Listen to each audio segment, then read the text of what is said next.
Imagine if you had a nice house and family in Fayetteville. Would you sacrifice your house and family to help future slaves reach freedom? Matilda demonstrated that she was willing to sacrifice all of this to help slaves as well as helping women attain more rights. The following information includes a description of her sacrifices, accomplishments, and the names of some important local abolitionists.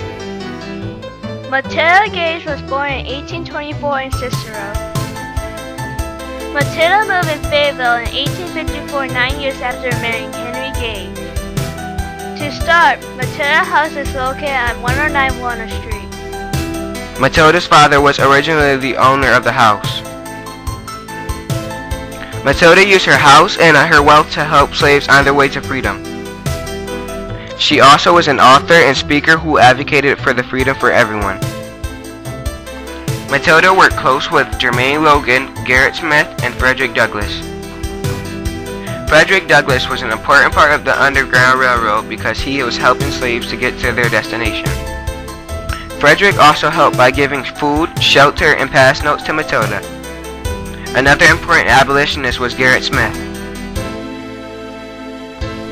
Jermaine Logan, another abolitionist, helped by giving directions to Matilda's house. Besides being an abolitionist, Matilda was part of the women's rights movement. An important figure in her life was Susan B. Anthony, who was also the women's rights leader. In 1870, Matilda got arrested for trying to vote in a charter and state election.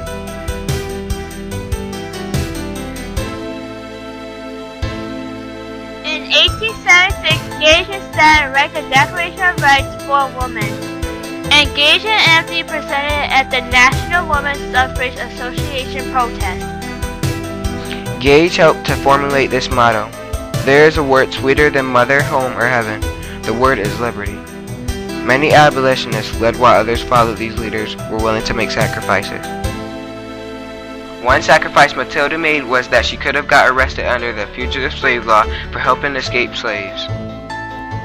The Fugitive Slave Law was passed in 1850. It required that captured slaves be sent back to their master.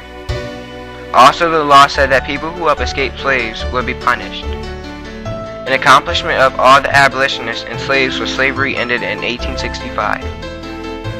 Harriet Tubman also helped slaves throughout the Underground Railroad using symbols and quilts.